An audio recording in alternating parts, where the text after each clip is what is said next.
Hello everyone, today I'm going to be talking about the Dallas Mavericks. I'm a die-hard Mavs fan and I've been watching them for as long as I can remember. Today I'm going to inform you about the Dallas Mavericks, as the beginning of the 34th NBA season is about to begin on October 31st. Since we all live in the Dallas-Fort Worth area, and Dallas-Fort Worth area mainly being a football city, I want to inform you about your basketball team, the Dallas Mavericks.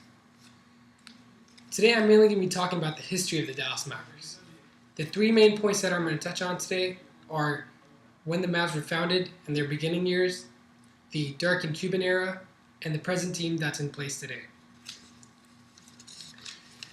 The Dallas Mavericks were founded in 1980 by Don Carter.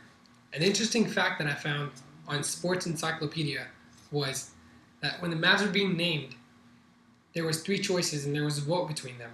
The Wranglers, the Express, or the Mavericks. And obviously the Mavericks got the winning vote. In the early years, the Mavs were really an up and down inconsistent team, as their best season was in 1986 when they won 55 games out of 82. Their worst year being 1992 when they only won 11 games out of 82. Found that information on Mavs.com.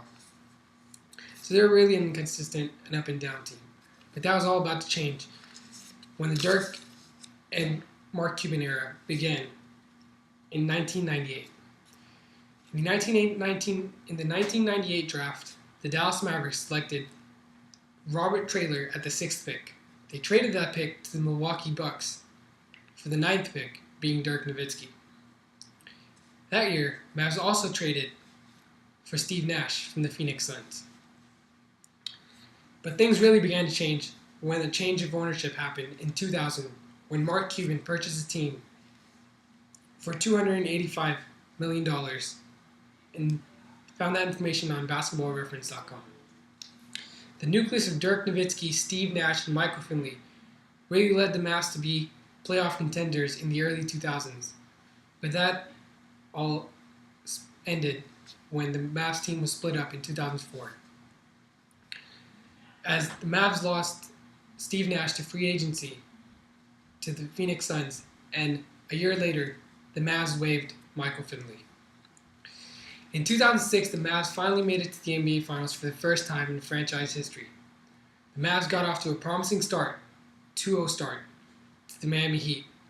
But unfortunately, they lost the next 4 games and lost the NBA title to the Miami Heat. But 5 years later, the Dallas Mavericks made it back to the NBA Finals, facing once again the Miami Heat. This time, the Mavs got their redemption and got their first NBA title in franchise history in 2011. This leads us to the team that we have in place today. After the 2011 title run, the Mavs team was broken up, and ever since, the Mavs have been trying to find the right pieces to get back to the championship.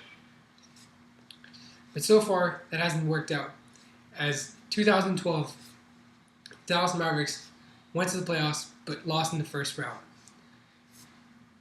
And last year, in 2013, the Dallas Mavericks missed the playoffs for the first time since Mark Cuban purchased his team in 2000. Found that information on NBA.com. So, this year, the Mavs are looking to get back on track and get to the playoffs. So today I've talked about when the Mavs were founded and their beginning years, the Dirk and Cuban era, and the present team that we have in place today. So I've informed you about the history of the Dallas Mavericks. Since we all live in the Dallas-Fort Worth area, now we know a little more about our basketball team, the Dallas Mavericks. Thank you.